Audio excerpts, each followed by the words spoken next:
everyone, welcome to my video where I'm going to be doing my brief review of the Modern Wardrobe. This is the latest book that has come out to accompany the Great British Sewing Bee series, which started back here in the UK on Wednesday. So I'm sure if you're from the UK, you're fully aware of that by now. And I pre-ordered the book, so I actually received this a couple of days before the series started.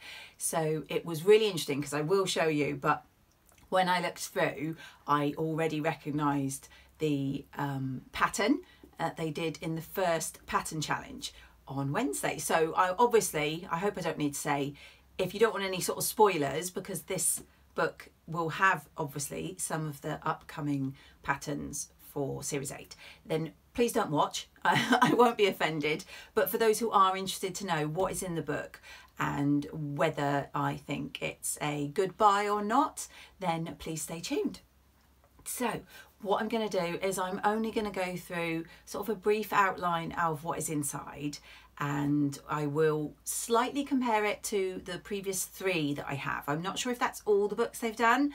I do know they did a techniques book for Series 7 last year, which I don't think had any sewing projects, so I didn't buy that one, but I do have 3 of the previous series books which all have projects, and I'll probably pop a photo in of the ones I have. So I have had a quick look through to see how this compares, and they're very similar. So first thing I should say, as I said, this is the latest one. It's called The Modern Wardrobe, and it has been written by the lovely Juliet Uzor, and you will be well aware, I am sure, that she won the Great British Sewing Bee, I think Series 5, but yeah, she is fantastic. She's actually got another book out that she's written herself as well at the moment. So 2 books by Juliet have come out very recently. And this is, in her words, in the written introduction she put inside, this is, and let me just quote, "It's a core wardrobe from a simple A-line skirt and casual trousers right up to more tailored dresses and blouses." So I really like the idea of this one because, as it suggests, it's got lots of progression from a simple to a more maybe difficult pattern, and I will flick through some favourites of mine. But the basics, so there is 28 projects inside this book. 24, I want to say, are women's clothing. 1 is men's pyjamas, and then there is a pattern for a scrunchie and a tote bag and a bum bag. So lots to be getting on with. Compared to the previous ones, it is very similar in that the style is similar because you get the pack of patterns. So these are full size, but they're nested, so you have to trace over the patterns. So all of the patterns in there. If, however, like me, you're not a fan, as with the previous books, and I did check, as with the previous books, you can go and download them. Once you've got the book, it tells you where to go, so you can download them, so you don't need to be tracing out the patterns. But it's nice to have the pack if you do like a physical pattern, and if you don't mind tracing, then that comes with the book. Inside there is photos of the contestants from this series, which I think they've done for all the books I've got. So it's really nice to see, and on the back, the contestants at work. It then has obviously an introduction about the book. It has a good amount of pages before you get to the projects, quite a few pages all about pattern fitting and techniques, which I think are really useful if you need to go back to anything, especially if you're quite a beginner sewer. Then you'll be able to see what you want to make in the pattern, and then if you need to alter it, it is all at the front of the book. So excuse me if I check my notes. At the front of this book it says that the sizes throughout the book are a standard UK 8 to a 22. Now this, according to the book here, they've done at a bust of 32.5 to a bust of 46.5, waist 25, sorry, inches I should say, 25 inches to 39, and a hip of 35.5 to 49.5 inches. Now they do say in the book that this is quite a good range for books. Now I don't have a huge amount of sewing books, but I don't think it's a bad sizing, but it's not the most inclusive. I think they could definitely do with extending to larger sizes to be able to include more people, and possibly even maybe a slightly smaller size, because obviously we're all completely different. Now, I did look at my old books because I was interested to see, and again, sorry, I got to check my notes.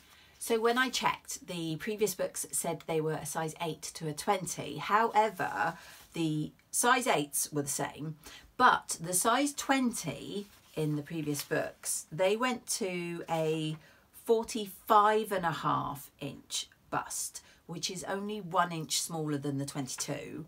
They went to a 38.5 inch waist, which is only half an inch smaller, and they went to 49.5 for the hips, which is the same as what they've said in this one for the size 22.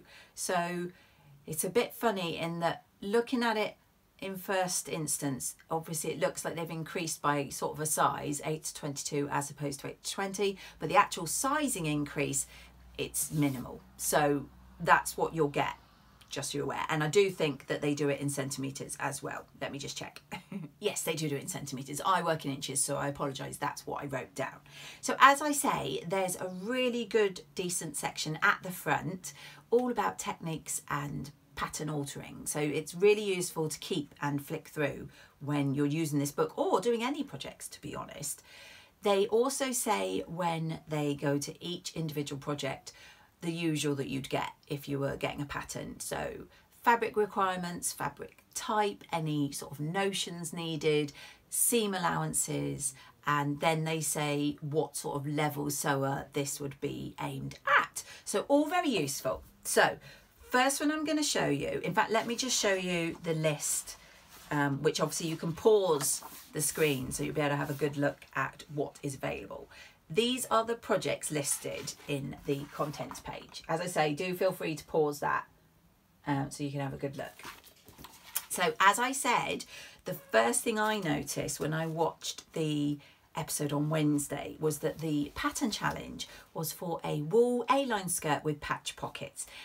I immediately recognised this because, like I say, I'd already flipped through the book when I got it and thought, oh, that's a nice little skirt. And there it is. The exact skirt is one of the projects in the book. So that was really nice to see. Basically, this book is covering projects that you'll have seen in Series 7 and projects that will be in this series, Series 8.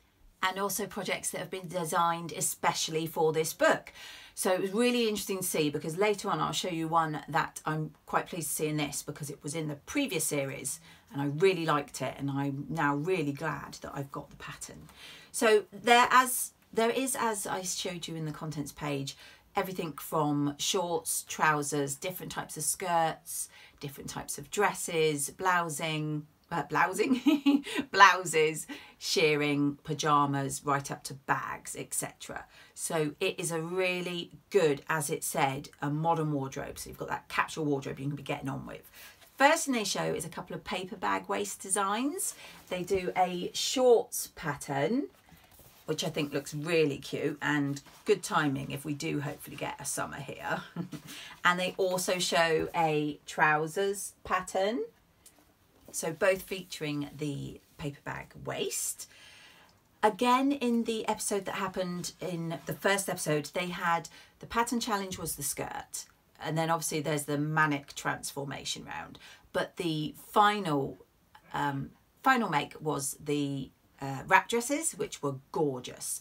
And this one's got a section all about various wrap overs, including skirts and dresses, even a jumpsuit. So there's the lovely Juliet showing one of the items. That is the wrap dress. Then you have a really nice looking wrap skirt is also there. And as I say, they've even done a wrap over jumpsuit. So really good. What I really do like about this one is, as Juliet says, and as it says in the introduction, they've really thought about a sort of whole capsule wardrobe. So you could, if you were a beginner sewer or newish to sewing, build up a real basic core wardrobe with this book, I think. So they've helped sheared. Now, shirred, I'm never sure how you say it. I've not attempted this yet. I'm always a little bit scared by it, but I think I will attempt some shearing. I think they're lovely for summer dresses, so I think it would be nice for this summer if I could do some. They have some sheared garments in this one, as I say. They've got a gorgeous dress there, and then they also have a lovely blouse, which is that one there. And more importantly, as I say, they have the section telling you how to actually do shearing if you've never done it before. So that I thought is a really good idea. Now, there are lots of other patterns, as I say, 24 dress patterns in all. This one is one that I saw in series 7 and I really wanted to do. And they did a Breton top. If you've watched it, you may remember, because a lot of people, I think, wondered where they got it from. It had buttons on the placket and I thought it was really nice pattern, and lo and behold, if you look, there it is. So I have plenty of blue and white stripy fabric, so I'm really chuffed to see that one in there, because that's one I'm definitely going to make. And then, as I say, there is one men's pattern, so that might be the only thing if you were hoping for more for husbands, brothers, children, etc. There is only one men's, and it is pyjamas. It's very nice pyjamas, but obviously if that's something you were looking for, then this probably wouldn't be the book to buy. I personally am a very selfish sewer, so it doesn't bother me. Another one that I think is a really good basic is the shell top. In this one they have the sleeveless version that they've done there, and then I quite like they've done also a long sleeve version, which is that one there. So again, you know, what I really do like in this book is when they say a skirt or a dress or a wrap over, they do lots of different versions, and the paper bag waist. So it really is great for building up your wardrobe. So as I say, this one is the modern wardrobe. I can't remember exactly how much it is. I'll probably pop an approximate on the screen. If you like what you've seen, if you're interested in getting it, then I will pop the link for, I think you can buy it on Amazon. It's not an affiliate link. It is just so that you can find it easily. However, lots of places will stock it. So please do go search out your own copy if you're interested. But that's it really. I just thought I would share with you what you can expect, and I'm definitely going to be diving into this and making up quite a few of the patterns. I think it's a really good book, and I think I paid about, I want to say about £17. As I say, I will put on this, I have hopefully already put on the screen how much you can roughly get it for, and I know that lots of people have already been receiving their copies. So I will leave you for now. As always, if you could give this a little thumbs up, and if you have enjoyed the review, I'd love to hear. If you've got the book yourself and you're planning any of them, again, I'd also love for you to pop in the comments so that everyone can be inspired. And if you are watching this and you like my videos but have not yet subscribed, I would absolutely love it if you could subscribe to my channel and click that little bell icon to follow all my videos as and when they pop up. If you're a regular, you'll know that's very haphazard. They don't pop up regularly, just kind of pop up as and when I film them. I do hope you've enjoyed, and I will see you all in my next video.